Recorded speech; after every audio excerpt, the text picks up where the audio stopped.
you wanted the best, you've got the best podcast, the hottest podcast in the world.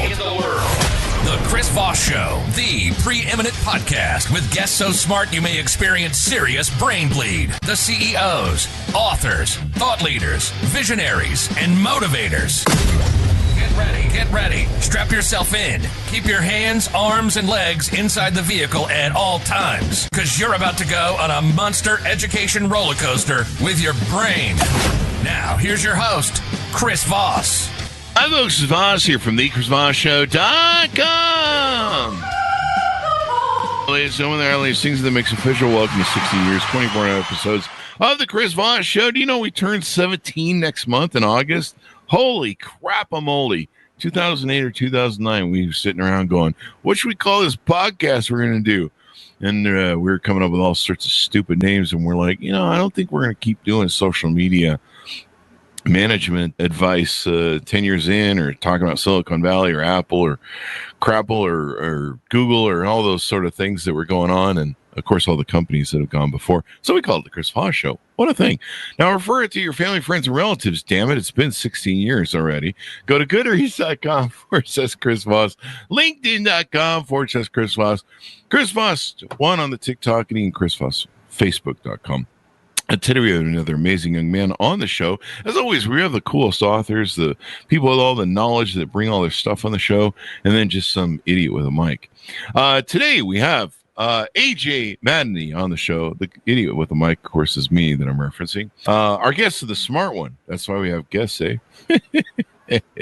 He's the author of the book, just came out June 14th, 2025, Divorce, Emergency Protocol, by AJ Maddeny. He joins us on the show today. We're going to be talking about his insights, his experience, and what you can learn about conflict, because sometimes people in marriages have conflict. Maybe, every now and then.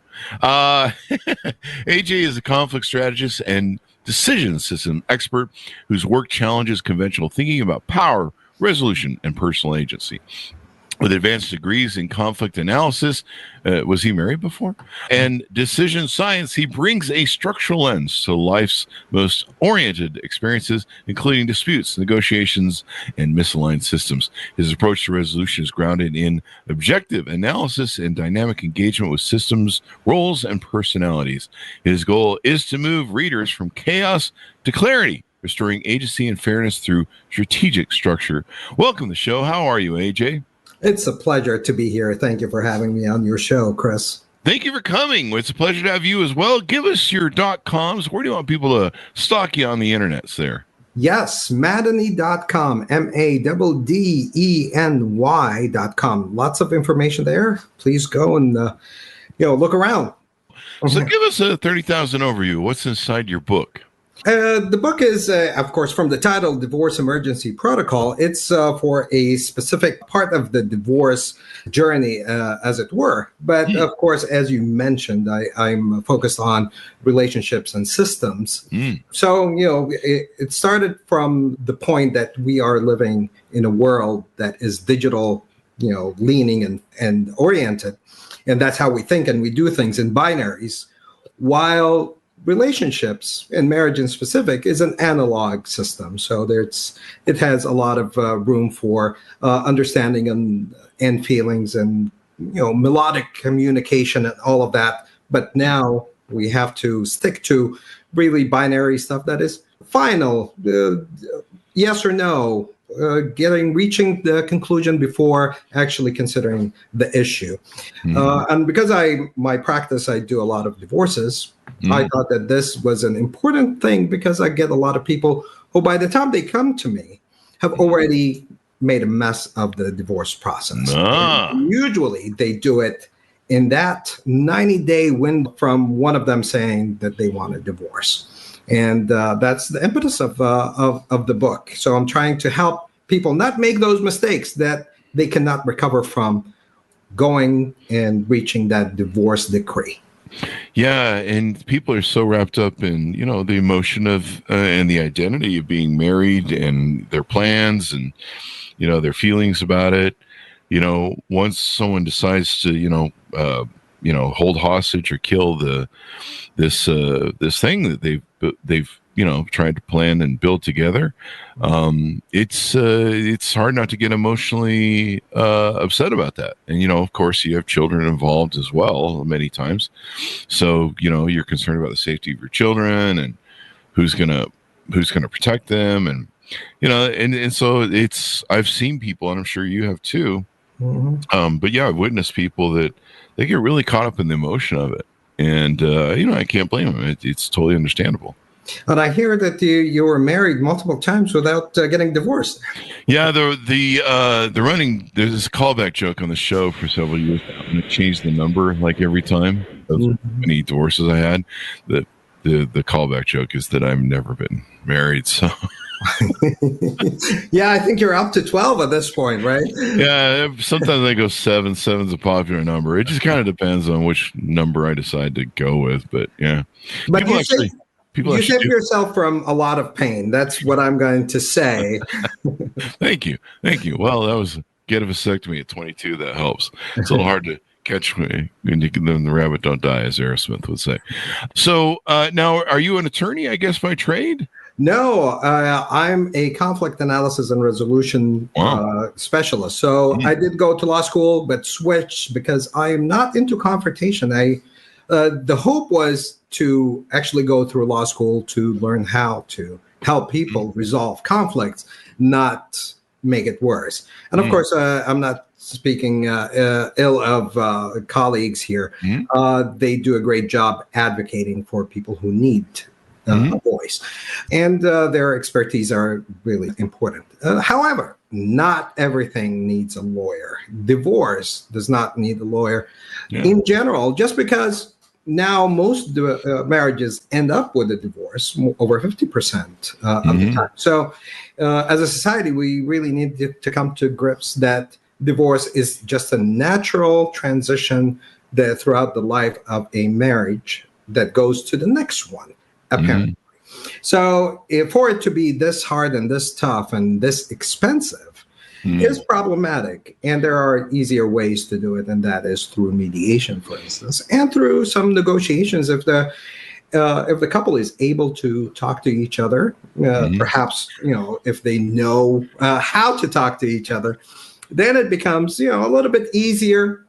Instead of turning it into a battle, they can fight over the things that really matter instead of making this a war.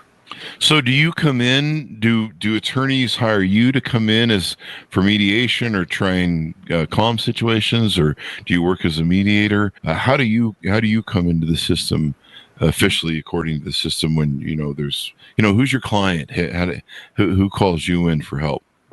Desperate people who got to a divorce and can't make heads from tail, and they come directly to me. Okay. So I have a practice where I practice mediation and arbitration, and there is more people who are coming to mediation because it's becoming a little bit more popular with the court systems referring some cases to mediation, especially when it comes to children. So it's starting to take hold in the American psyche, if you will, as an option. And the other thing is a number of lawyers are now certified as mediators as well. So they're putting on that hat, and that's very helpful to moving things towards a collaborative divorce instead of one that is dragged out and muddied. Yeah. And divorce is hard. I mean, you talk about, it sounds like it, and I'm suggesting the frame of your book. So, correct me if I'm wrong here, but it sounds like a lot of your stuff is trying to, focus on the logical and reasonable experience of divorce and trying to calm some of the craziness and emotions and, attack dog maybe some people have on each other, and that can really blow open the costs of divorce. I've been sucked into family court a couple times by friends that are getting divorced, and if you come testify what a horrible person they were, then I'll win custody of the kids or some bullshit. And usually I go in and any help I've done, the court's just like, well, that's really cute, but we're going to keep doing the same thing. And I remember one friend in particular, he wasn't even divorced. They weren't married, but they were fighting over the two twins they had, and who was going to have custody and who was going to get child support payments. And they each spent 50 grand just arguing and fighting over every little thing. And he said this and she did this, and he posted on this girl's comment on Facebook, and it was so stupid. And after 50 grand spending of each, I think she finally went broke, and that's why they settled. And she put it all on her credit cards. And then I think he was doing the same. They spent $100,000 together to fight over nothing. And in the end, after months of arguing and blowing through all this cash, they ended up with the same deal that the judge had offered them at the beginning. That is true. Actually, that figure is an average, and it goes up from there. Shit. Wow. This is why Chris never got married. But here's the funny thing. I said to him, I go, you guys are freaking idiots. You could have put that 100 grand into a college account for those twins, and it'd be probably $1 million by the time they're 20 or more or whatever, I don't know. But I was just like, now you're in debt that you're going to pay on credit cards, 25% or 30% or whatever they are, $50,000. And so you just burn the future of your children, really, kind of. And it was just so insane what I saw them doing. They would fight over stupid shit that and the judge would just be like, hey, if you guys want to fight, fucking have fun. But I could see the emotional spin up was part of this whole, that's just crazy. You say 100,000 is average now. Yeah, that goes up in metropolitan areas. It's even worse, and it depends on the assets that you have. You can lose everything, and you can be in debt, as you just said, and that is why more people are resorting to mediation, and the courts is helping with that with referrals. But the reality of the matter is, people, as you said, are invested emotionally in the punishment and in the process. Yeah, punish that other person. Oh, we gotta, But they really screw themselves. I mean, I've dated all my life, so one of the things I'll hear from women is well, I was secretly putting money away, and I was secretly running up his credit cards and paying off my credit cards in the divorce. So when we got divorced, I wouldn't have any debt. And turns out, I'm like, when you're divorced, the court kind of splits everything up 50-50. And they're like, yeah, I didn't know that. And you're like, so you wasted all that time and effort. It's just insane how they would. I remember one chick told me that she ran up all the credit cards and all the debt and went just crazy shopping. She had a term for it too. It was really funny. But basically, she wanted to throw everything under the bus for the divorce. And she ended up with 50% of the bill. And I'm just like, so you ran up the bills and you got fucking half? And that's exactly you got yourself in the foot. Yeah, you're actually hurting yourself. Before you can hurt the other person, the kids, you actually have to hurt yourself. Yeah. And that is just, smart people do that all the time. And it's not because they're irrational or what have you. There's just a disconnect between the emotion, the immediate relief that they are seeking, and that long-term advantage that they can have if they just took a breather. Yeah.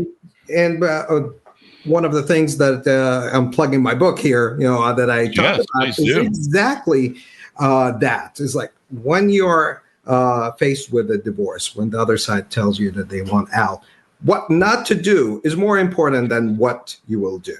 And what you don't do is exactly seek that immediate relief temporarily for the long-term leverage and advantage. Because once you get yourself into that corner, you can't escape. And it's usually at the end of the day, you're paying for it with actual money and options into the future.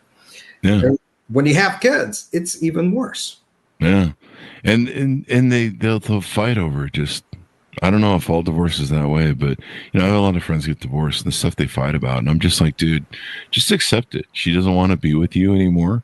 She wants to move on. The one thing I've learned, and this is probably why I'm still single, and I've learned this in business, especially, that's really where a lot of my experience comes from. But I just learned that when someone wants to quit you, and they don't want to, be with you anymore. Maybe they don't want to do business with you anymore. Maybe they're a bad employee. I've just learned that when people quit you, quit your company, whatever, they've thought about it for a long time, especially when women do it. I think sometimes they've been thinking about it for years, and they've thought about it for a long time. So usually when someone tells me, whether it's a girlfriend or whether it's a employee, they want to quit you, I have to realize this person has put a lot of thought and time to this, and they finally vocalize it. They've finally gotten brave enough to vocalize it. And I think some people assume that when someone wants to quit you that, well, I can just talk them back into it. It's like, no, in some cases with divorce, especially, and in other cases in business, they've just probably spent a few years going, how the hell do I end this? Because I just don't want to be here anymore.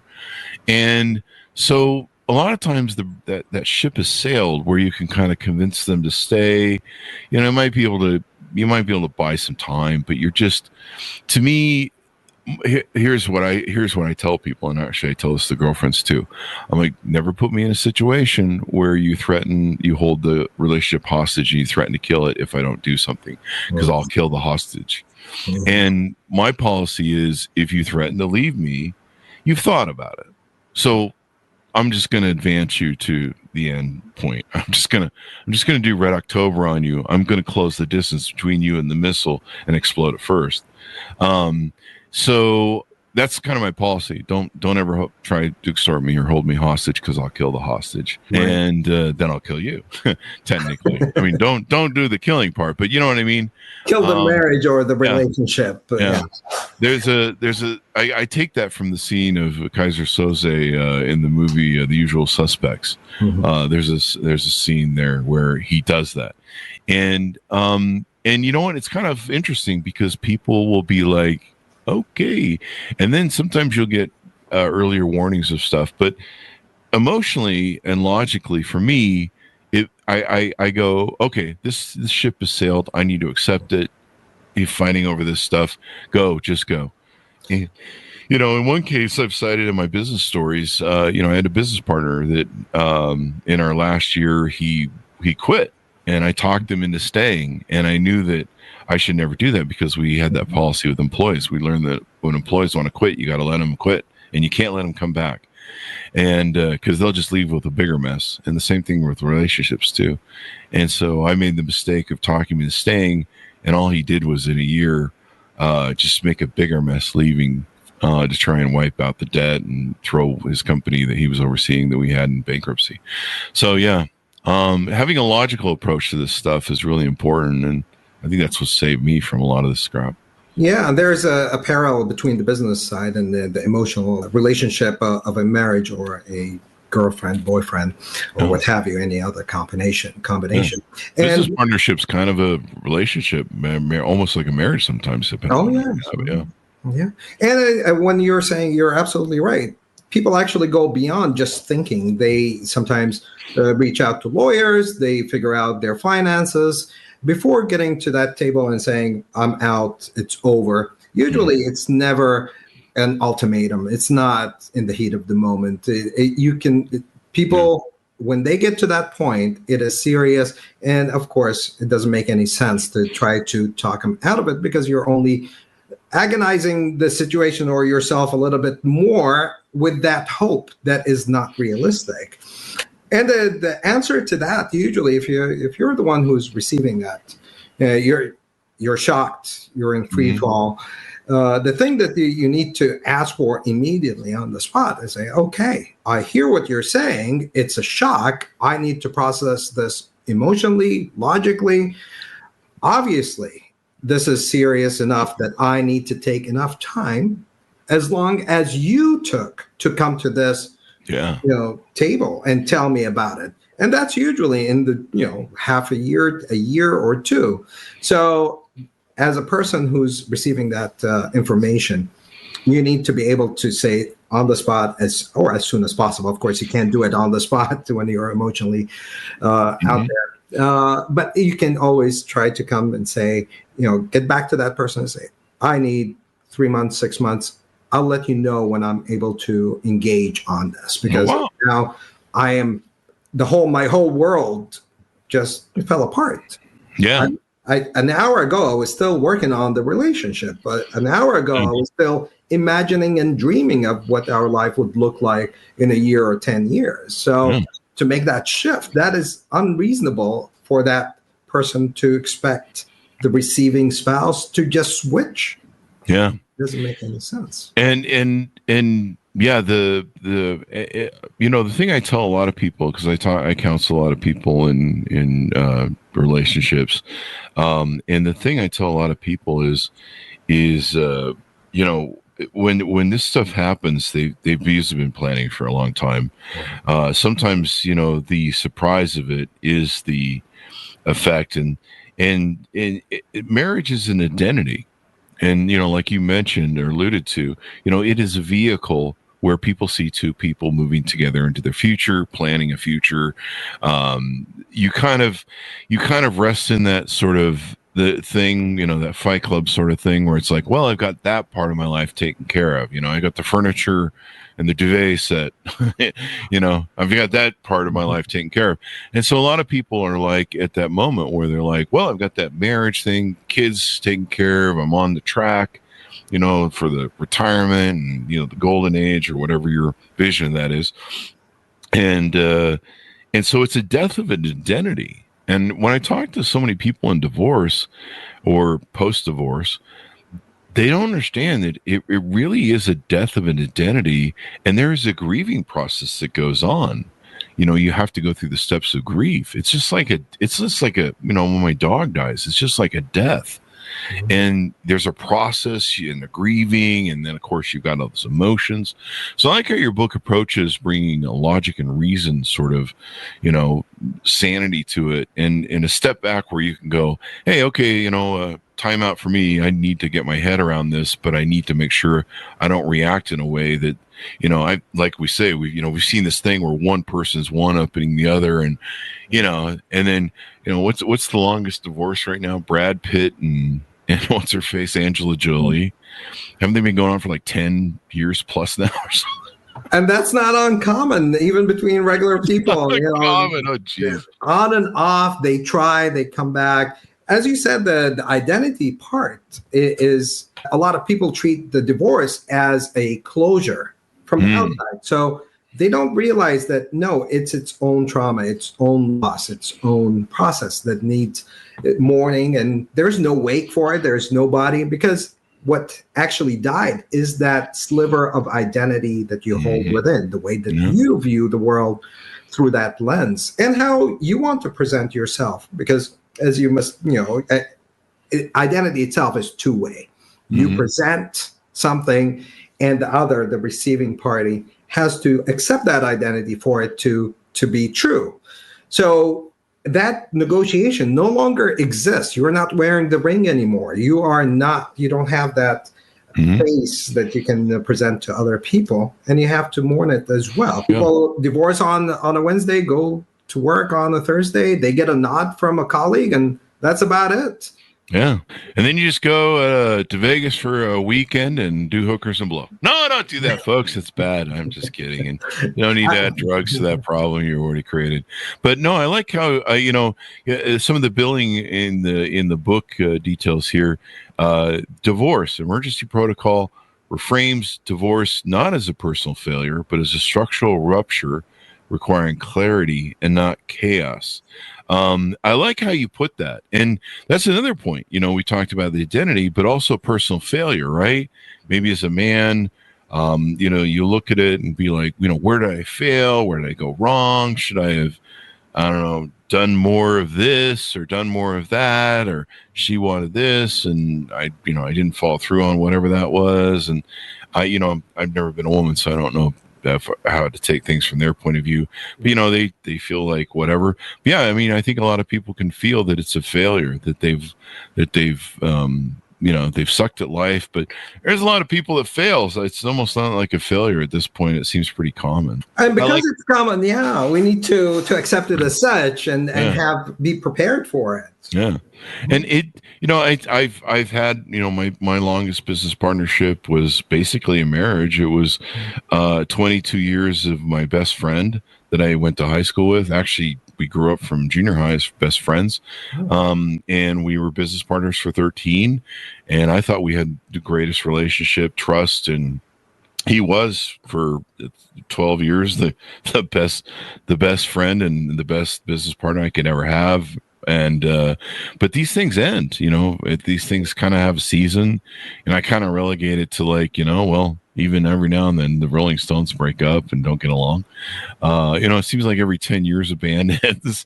So, it's pretty, you ride these things out. And I think the average marriage now only lasts, 7 years or something like that? Yeah, less than 8 years. You're absolutely right. Jesus. Yeah.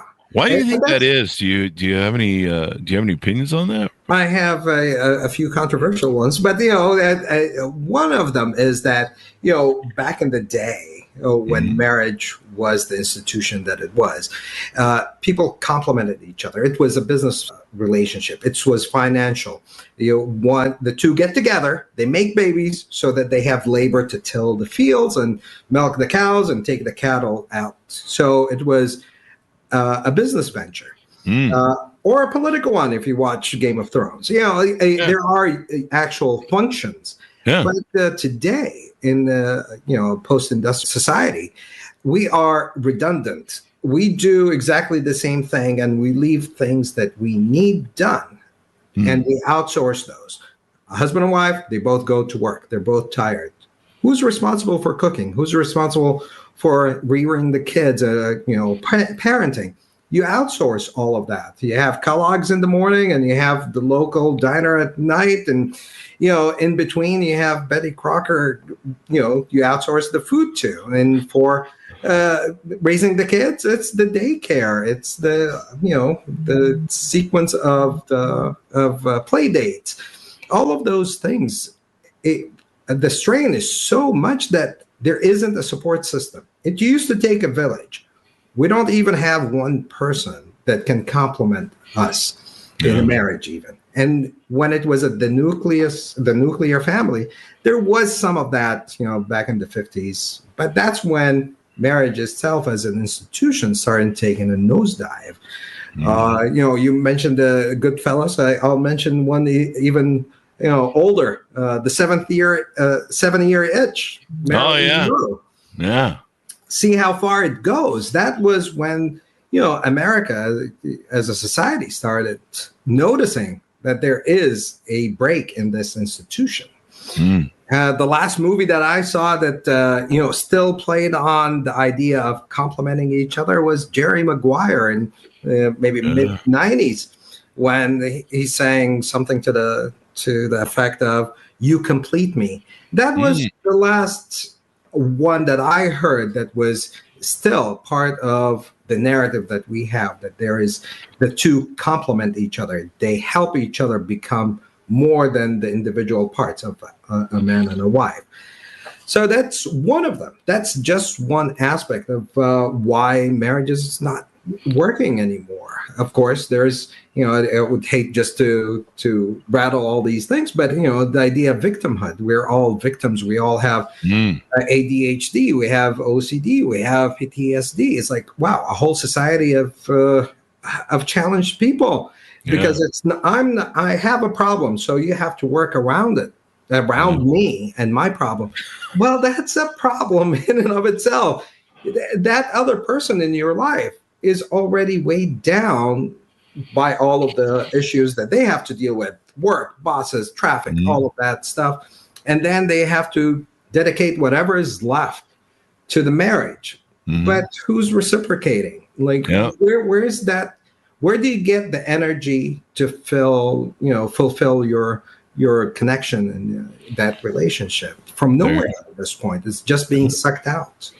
Yeah, I mean, some people say that one of the problems that we used to have in marriage is like what you said.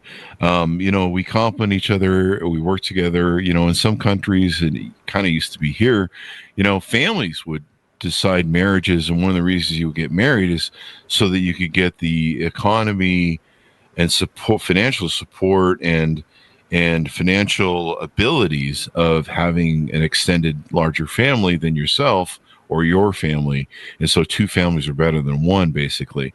And so, sometimes that would equate to better career opportunities, better, if you needed a loan for personal family members, there would be, like you mentioned that one show, Game of Thrones, there would be a way where two families would work together. And a lot of that stuff was kind of arranged or needed because you needed another person. We're kind of going through that now. I'm seeing a lot of single parents that are freaking out about, the inflation that's going on and the costs. We're in the middle of 2025 right now, and prices are starting to go out of control with some of the tariffs that have gone on. And I'm seeing people freaking out. I've had women tell me on dates now that they're, they're like, oh, my child support and alimony used to pay all the bills or at least the rent, and now it barely pays a utility bill. Yeah. And it's like, I don't think you're supposed to say divorce for 10 years and not either come up with a solid means of income or another man. And they say that, somewhere in the 60s, we decided that marriage is about love and how I feel as opposed to this convenience of a business sense. And that's kind of half the problem. Everyone's going, well, I'm not in love. I gotta have love. And then you're right. We do seem to live in a culture of emotionalism and victimhood. I mean, even victimhood competition now, where everyone's trying to be like, what, you're a victim? No, I'm bigger than you as a victim. I have more, victimhood. And it's kind of this whole emotionalism state where people aren't operating logically. And love is such a deceiving idea. Even Romeo and Juliet. There are some scholars that say this is a satire. It's a parody, and that's how I personally believe it. It's like they're making fun of. You're really going to kill yourself for love? You just met each other 2 days ago. Just met each other 2 days ago, and I still see that in dating right now. Yeah. I love the Sam. Oh God, who's the Sam? Oh, who's the great comedian? Sam, what's his face? You remember he would do the bit where he'd be like, knock, knock. It's love. Come on. No, I wouldn't screw you 9 times in a row. Come on in. Sam, I can't remember his last name, but he's just such one of my favorite comedians. I usually, watch stand up all the time. I didn't come across that bit. Sam came from the 80s. Let me see if I can't pull this thing up here. But yeah, he did this thing where he'd be like, "This is love. Come on in. No, I wouldn't screw you 1,000,000 times in a row." And he would do the whole bit. And that's funny. Actually, if you notice, a lot of stand-up comedy specials, they're focused on relationships. It's such a weird time to try to understand what a relationship is, what it should be, and what it could be. Yeah. And right now, we talked about, I said, redundancy of function, which is the husband and wife are doing the same thing. So it makes sense that there is, same-sex marriages, because at the end of the day, it's not about a gender role that one is cooking while the other one is working, the other one is, providing safety or the physical side of the equation, the other one is providing the nursing and the nurturing. Yeah. All of that is changing our society in ways that we are not able to see as a whole, as a system. But it is a interconnected system based on a lot of financial and economic factors. Yeah. And that's why it's not a personal failure, because at the end of the day, if more than half of the people who get married get divorced within 8 years, it can't be that it's a personal problem. Yeah, I think some of it's our society and some of the belief systems in our society, and I mean, honestly, there are some people that go into divorce knowing that they go into marriage knowing they're going to divorce, and they have a plan just to fulfill let's get that biological clock out of the way. I've talked to so many divorced women, heard all their things, and then I owned a mortgage company for 20 years, so I read a lot of divorce decrees, and then had to hear their stories when we were doing their paperwork, and there's a reason I'm still single. But I like your approach. I mean, what we've talked about here is the aspect of, tamping down that emotional thing. You talk in the book about reclaiming agency when you feel blindsided. That's something that's a big step. Avoid costly legal and financial missteps. People need advice. We've joked about that. Prepare documentation and key records. That's sometimes a lot of, I've known guys that I'll be like, have you put together, the records? Do you know where everything's at? Her stuff, your stuff, etc. Because I guarantee she's saved your documents. Like I say, I've talked to a lot of divorced women, and still do with all that we do with I've got a huge dating group of about 5,000 people, and so I end up hearing a lot about the divorce and what happened and how they got single and yada yada yada. And records is like a big deal. Like, a lot of people don't put that together because they're still lost in the emotion of love, and they're like, well, if I could just win her love back or his love back, he'll change his mind. And really, sometimes you see accept that the car's out of gas and it's dead and it's not coming back. It's time to go. And of course, taking action is a way to feel better. So when you're going through a divorce, you're feeling, betrayed and emotionally unstable and all of that. But instead of, balling up in an emotional mess of a ball, you can go and do stuff, including collecting the information. And it's not about fighting the other person. It's not about winning anything. It's about actually just knowing, having a complete picture of what is that this marriage financially is all about, because that's what you're going to discuss at the end of the day, in addition to kids, if you have them. That is by itself empowering. That gives you agency. Even if you have question marks like, I don't have this piece of information, that by itself will give you that confidence that you know where the holes are.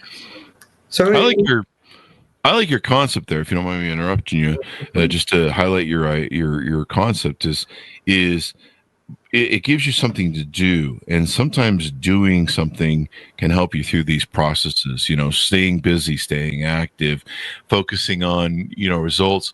Because one of the things you cite in the book thing as well is communicate with dignity instead of panic. So many people with this fight in divorce, they just want up emotionally, take things to the next level, and it's so hard to ratchet that back down. They're spending all this money and fighting over stupid shit that it's not going to matter in the end. The court really just cares about the children for the most part, and they make it worse a lot of times with the emotional reaction. Absolutely. There's one thing that, that happens when you're outsourcing all of that. You're either doing something that puts you at a disadvantage on the long run or in the divorce itself, or you want to seek somebody else's help, like a lawyer. And if you hire, a fighter, you're going to be dragged into the mud anyways, and it will cost you. But the thing is, with our justice system, the idea of justice here is procedural. It's the idea of going through paperwork and steps. At the end of the day, the outcome is never fair, or not necessarily fair, because as you said, the judge will rule the same way either way. You mentioned two different examples, and it seems like they both ended up with the same thing that they started with. Yeah, it was funny. I'm like, you spent $100,000. The attorneys made all the money. And, like you mentioned, there are good attorneys out there. I wasn't happy with my friend's attorney. I'm like, this dude's just jacking you up and stringing you out for the hourly. And, like I said, I'm not going to throw all attorneys under the bus, but this particular one was. And I even called him up, read him the riot act. They wanted me to drive down to California and be a witness for the thing. It ended up being a complete waste of my time. And I warned him. I said, if I come down there and you waste my time, I'm going to raise some hell with you. And I did. I ran him through the clock at the family court, because they were just, burning hourly. And so, the book that you're offering, helps people advocate for themselves and not get caught up in that emotional process and logical process. Because, the other thing you talk about in the book is this affects the children, right? Yeah, it's a big part of it. Yeah. And of course, I don't dismiss the emotional part as long as you are aware. Yeah. And that awareness by itself, there's actually in one of the chapters, I think it's chapter 5, where I talk about self-care. I don't get deep into it, but at least have, 5 before 10, for instance. Do 5 things before 10 a.m. Shower, breathe. Those are smaller wins that you can I have to start showering? Yeah. It helps you and the people around you. I can't do the once a week thing anymore? Not anymore. Not after you read the book. Okay. All right. I should probably read the book then. Here's another thing that we're talking about right now is you're giving people steps forward. One of the things you go through in hard times, cathartic times, we talk about this ad nauseum on the show, is just keep moving forward. In this case, you're going to be moving forward alone. And sometimes that feeling of being alone, when you've kind of gone from the security blanket and the comfort of, I'm together with this person, they got my back, I get their back, or they're supposed to.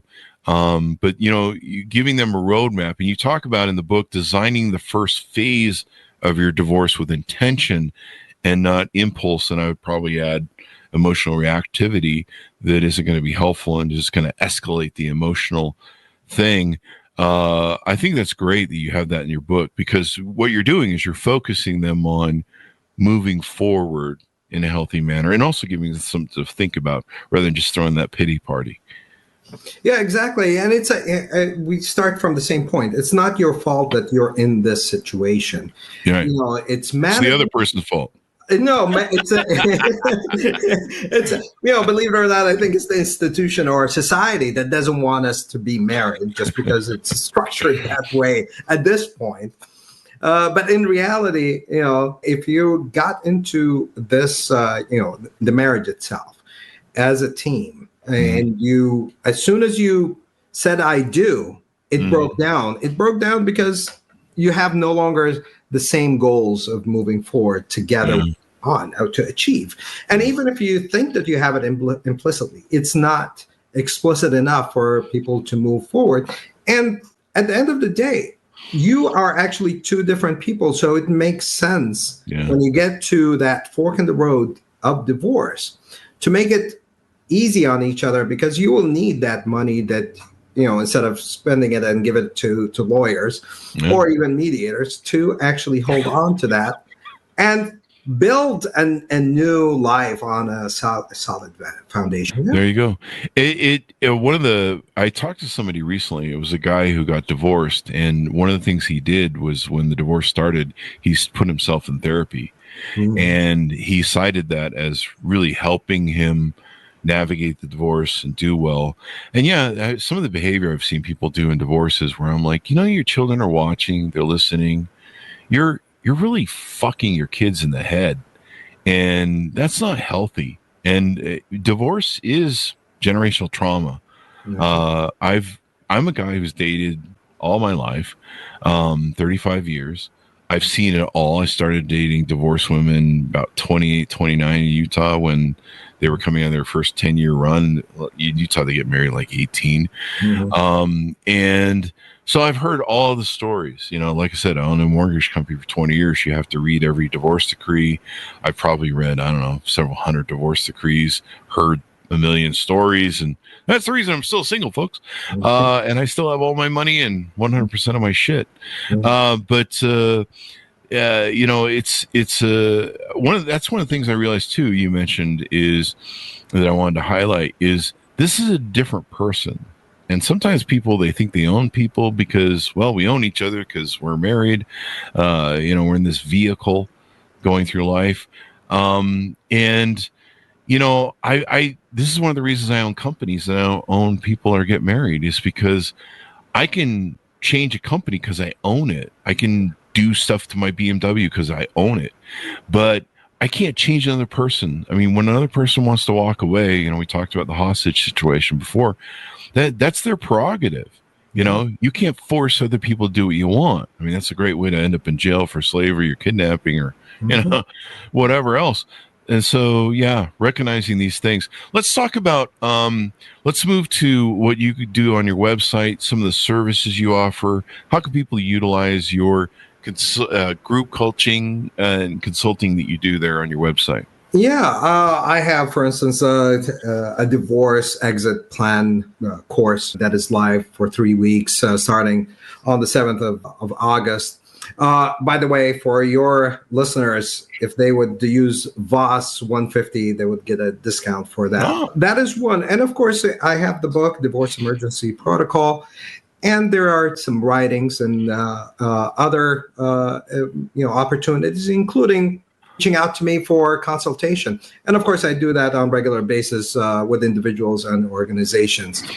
By the way, I used to have a girlfriend whose friend used to say that I'm a hostage negotiator for marriages. And now that you're saying hostage negotiator, I never understood what that means exactly, but it seems like the hostage is the emotion at this point. Well, you know, like I've had people do that to me, and like they'll be like, "I'm going to quit," or "You must do this," and of course, I usually look at what that is, but I'm a big believer in don't hold the relationship hostage. Don't try to extort me with the relationship. If you want to talk to me about something that's not working, then we can have that conversation. But it's a whole different level when someone hostages the relationship and they hold a gun to its head and go, "You do what I do, you change, or I kill the hostage. I kill the marriage." Yeah. And so, like I said, my feeling is like kind of what we talked about, where once somebody wants to do what they want to do, they've done it. And a lot of times when they finally vocalize it, I think especially women, because women tend to, internalize, they're much more submissive. They're worried about the social aspect of divorce and how they're going to be judged and stuff. So I think women, as men, we're very outward and vocal. Women are more quiet and internal. When they finally voice something they've been thinking about it for a long time. I mean, women sometimes, I think the one divorce case that I dated someone in, she had been planning for 7 years. Oh, wow. The divorce. Wow. Now, I don't know if, that's fully true, but she claimed that she had been, and she'd been spending years losing weight, getting a boob job, running up his credit cards, paying up for, I heard all the crazy shit, and I'm just like, I'll be burying you. Thanks for telling me all about all that. Now I know who you are, but no. So what is it? If attorneys out there listening, I would think that it would be great for an attorney to bring you into a process, especially when it's getting emotionally messy. Because I just be like, as attorney, I just be like, I'm going to shoot both these clients with their, they've amped this stuff, into nuclear emotional war. Yeah, it happens quite a bit with mediation and lawyers collaborating together to help a couple to cross that line. It happens. It's a new thing, and it's a shift. It's specifically called collaborative divorce, which mostly lawyers lead. But of course, if it's a mediator who's leading, each mediator will have a different way of approaching that with the lawyers. But it's usually better for everybody involved because. Yeah. When you have a lawyer, you're talking to your lawyer, that's billable hours. The lawyer is talking to the other lawyer, billable hours. Other lawyer is talking to the other client, it's a billable. It's like what a mediator would do in 1 hour, it costs other people 4 hours worth of. Yeah. And you bring up a good point, too, because in many cases, if the woman didn't work, and the guy was the sole provider, he's going to pay for his lawyer and he's going to have to pay for her lawyer. And that's usually, I think, how the courts roll these days, don't they? In that particular case?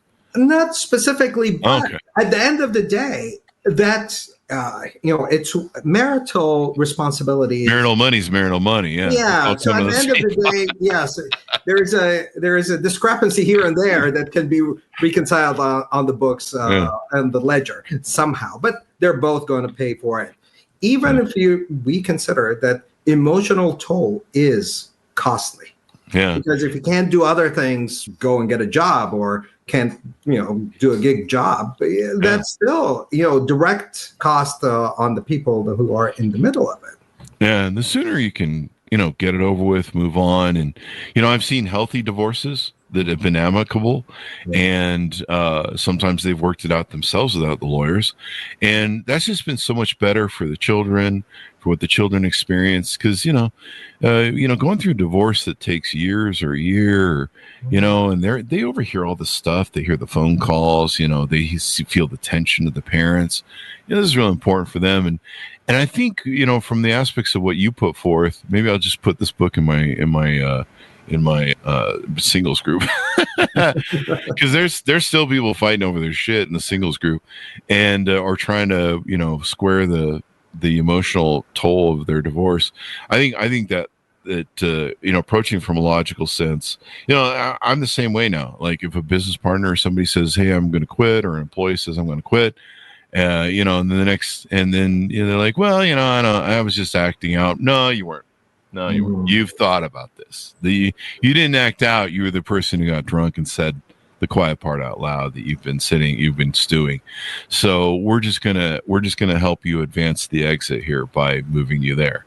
We're gonna give you what you want, is what I call it.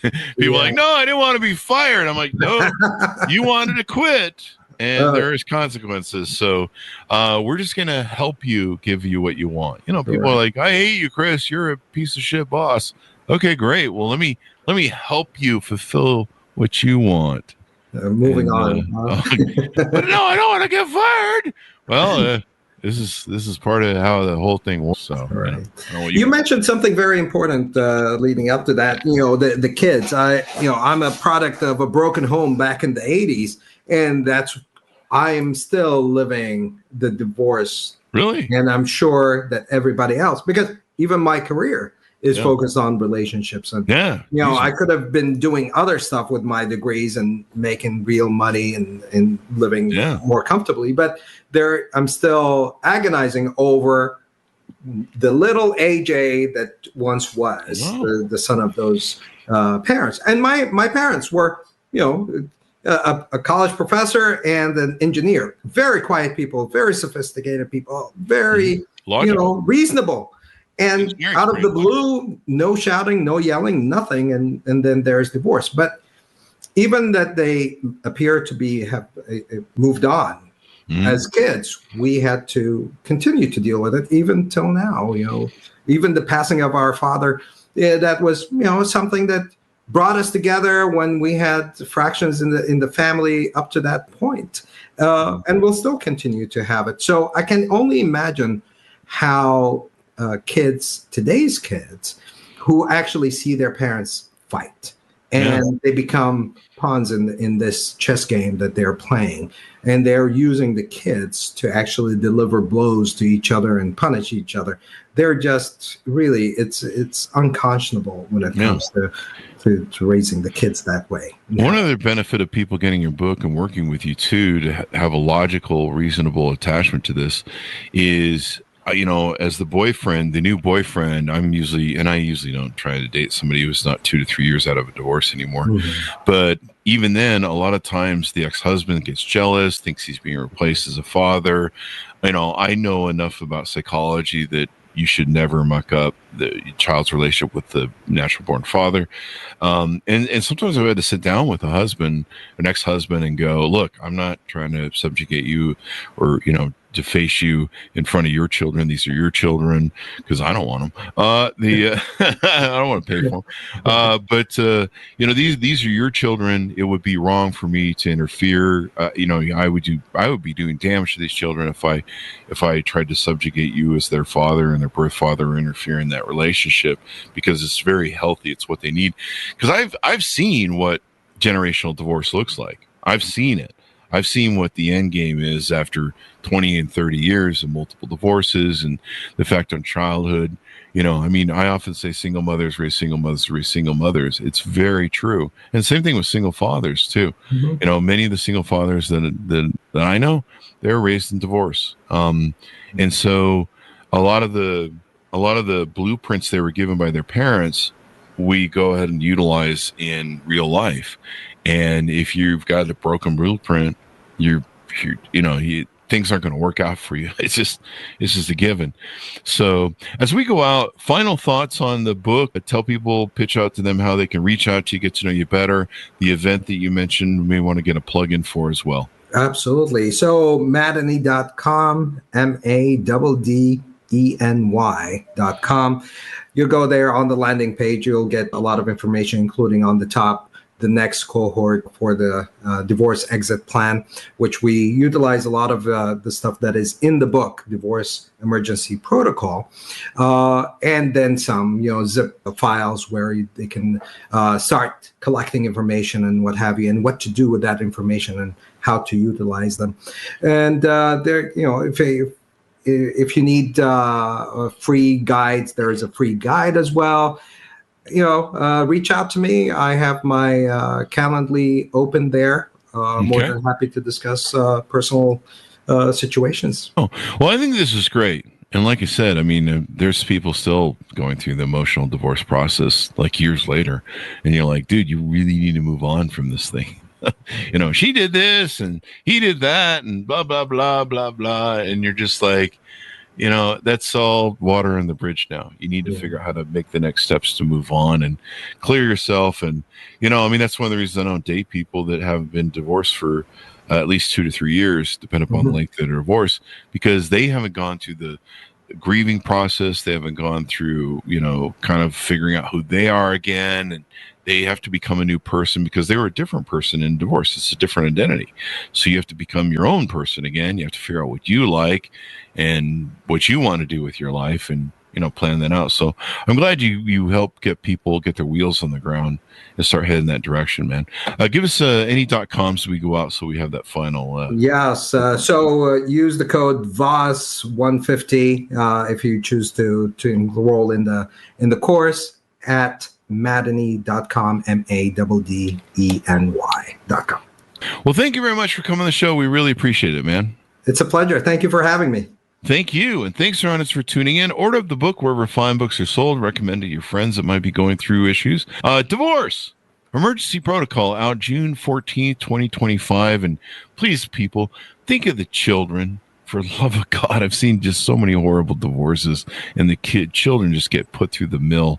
Like, behave, be nice to each other. The example you set through divorce and being decent to a father or mother, people have to have these people in their lives, and please don't do parental alienation. That is if you want to create generational trauma, do parental alienation. That's the one thing I just find disgusting and evil at a whole new level. Thanks for tuning in. Go to goodreads.com/Chris Voss, LinkedIn.com/Chris Voss, Facebook.com/Chris Voss, Chris Voss 1 on the TikTokity, all those crazy places to the internet. Be good to each other. Stay safe. We'll see you guys next time.